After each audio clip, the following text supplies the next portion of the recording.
యావత్ విశ్వబ్రాహ్మణ విశ్వకర్మ సమాజానికి నమస్కారములండి. నేను electro homeopathy doctor V Srinivasa ఆచార్య, ఆంధ్రప్రదేశ్ కడప జిల్లా ప్రొద్దుటూరు వాసిని. ఈ రోజున మీ ముందుకి రావడానికి కారణం ఏమనగా, విశ్వబ్రాహ్మణ పురోహితుల గురించి ఒక నిమిషం చర్చించదలిచాం. ఏమనగా, శివపార్వతులకు వివాహం చేసినటువంటి పురోహితుడు విశ్వరూపాచారి గారు విశ్వబ్రాహ్మణుడు. దేవతలకు గురువు అయినటువంటి బృహస్పతి, రాక్షసులకు గురువు అయినటువంటి శుక్రాచార్యుడు కూడా విశ్వబ్రాహ్మణుడే. మరి అట్టి దేవతలకు సైతం పౌరోహిత్యం చేసేటువంటి పురోహితులు, అర్చకులు ఎవరైతే ఉన్నారో విశ్వబ్రాహ్మణులు. ఈ విశ్వబ్రాహ్మణులకు తెలుగుదేశం పార్టీ ఒక డిక్లరేషన్ అనేటువంటిది ఇవ్వటం జరిగింది. చంద్రబాబు నాయుడు గారు మహనీయులు, విశ్వబ్రాహ్మణుల యొక్క సమస్యలను తెలుసుకొని ఆయన డిక్లరేషన్ ఇవ్వటం జరిగింది. అభివృద్ధి కొరకు, విశ్వబ్రాహ్మణుల యొక్క అభివృద్ధి కొరకు. చాలా సంతోషం అండి.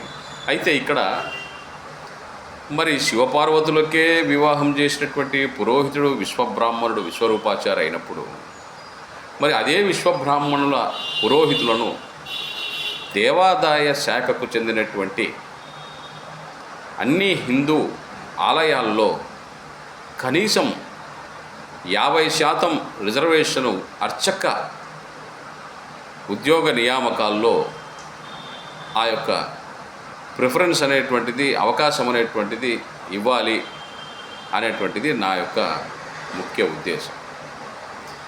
మరి ఆంధ్ర రాష్ట్ర విశ్వబ్రాహ్మణ పురోహిత సంఘం మాత్రం నోరు మెదపటం లేదు. ఎందుకని?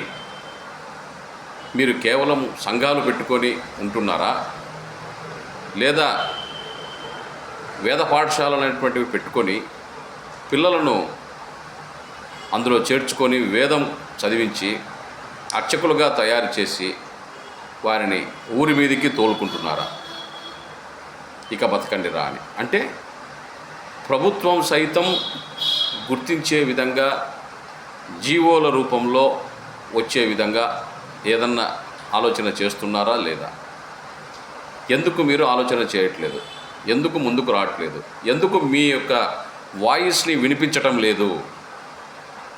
పెద్ద ఆయన మహానుభావుడు, 74 ఏళ్ల వయసు కలిగినటువంటి X corporation chairman, Vishwabrahmana corporation chairman అయినటువంటి కనకాచార్యుల వారు మరియు గోడి నరసింహాచారి గారు లాంటి పెద్ద మనుషులు, డాక్టర్ చింతాడ బ్రహ్మానందరావు లాంటి పెద్ద మనుషులు ఈ యొక్క సమాజంలో, విశ్వబ్రాహ్మణ సమాజంలో ఉన్నప్పుడు వారిని సంప్రదించి చర్చించి తగు రీతిలో మీరు నిర్ణయాలు తీసుకొని డిక్లరేషన్ ఫారం ఇవ్వక మునిపే మీరు ఎందుకు కాను మీ సమస్యల గురించి తెలుపుకోవట్లేదు?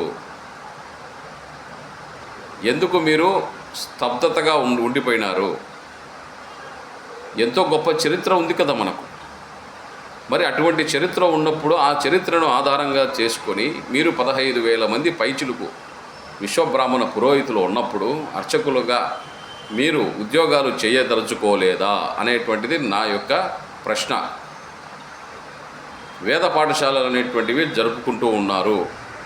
ప్రభుత్వ నిధులు రావటం మీకు ఇష్టం లేదా? 15,000 మంది విద్యార్థులకు ప్రభుత్వ ఉద్యోగాలు రావాలని ఆలోచనలు చేయట్లేదా? మరి ఎందుకు చేయట్లేదు? మీరు శివాలయాలకు వెళ్ళి చూడండి. తంబళ్ళ బ్రాహ్మణులు, తంబళ్ళు అంటారు వాళ్ళని, వాళ్ళు అధిక శాతంలో ఉంటారు అక్కడ. మరి ఆ శివపార్వతులకు వివాహం చేసినటువంటి పురోహితుడు విశ్వరూపాచారి విశ్వబ్రాహ్మణుడు అయినప్పుడు మరి తూచా తప్పకుండా విశ్వబ్రాహ్మణులు అక్కడ పురోహితులుగా ఉండాలి శివాలయాల్లో మరియు ఇతర ఆలయాల్లో కూడా. మీరు ఎందుకు తగు చర్యలు తీసుకోవట్లేదు? ఎందుకు మీ గళాన్ని విప్పట్లేదు? ఎందుకు మీరు ప్రశ్నించడం లేదు? పోరాటాలు చేయాలి మిత్రులారా, పోరాటాలు చేయాలి. ఎందుకు మీరు ఇలా ఉన్నారు? దయచేసి ఇప్పటికన్నా మీరు 15,000 మంది పురోహితులు, విశ్వబ్రాహ్మణ పురోహితులు ఎవరైతే ఉన్నారో అందరూ కూడా సంఘటితమై ఒక రోజున వీరబ్రహ్మేంద్ర స్వాముల వారి ఆశీర్వాదం పొంది అక్కడ ఒక పెద్ద చర్చ, ఒక పెద్ద వేదిక అనేటువంటిది ఏర్పాటు చేయండి. లేదంటే భవిష్యత్తులో మీరు ఇలాగే జీవించాల్సినటువంటి అవసరం ఉంటుంది. నేను సప్తార్షేయులను కానీ ఇతర కులస్తులను కానీ ఎవరిని కూడా నిందించటం లేదు, బాగా గమనించండి. నేను చెప్పేటేమంటే శివపార్వతులకు సైతం వివాహం చేసినటువంటి పురోహితుడు విశ్వబ్రాహ్మణుడు, దేవతలకు గురువు విశ్వబ్రాహ్మణుడు బృహస్పతి, రాక్షసులకు గురువు శుక్రాచార్యుడు విశ్వబ్రాహ్మణుడు, వేదముల యందు చెప్పబడి ఉన్నటువంటి పరాత్పరుడు పరమాత్మ విరాట్ పురుషుడు గాయత్రి విశ్వకర్మ భగవంతుడు యొక్క సంతతికి చెందినటువంటి వారం. ఈ విషయం గురించి మనం తప్పనిసరిగా చర్చించాలి. తప్పనిసరిగా మనం అందరం కూడా ఒక మంచి నిర్ణయం తీసుకొని రాబోయే ప్రభుత్వానికి, టీడీపీ ప్రభుత్వం వచ్చే అవకాశం ఉంది కనుక టీడీపీ తప్పనిసరిగా మనకున్నటువంటి సమస్యలను తెలుసుకుని తగు రీతిలో స్పందిస్తుంది కనుక, గతంలో కూడా టీడీపీ ప్రభుత్వము 77 కోట్ల రూపాయలు నిధులు కేటాయించింది కనుక, ప్రస్తుత ప్రభుత్వం అయినటువంటి వైసీపీ ప్రభుత్వము జగన్మోహన్ రెడ్డి గారు ఎలాంటి నిధులు విశ్వబ్రాహ్మణ కార్పొరేషన్కు ప్రకటించలేదు కనుక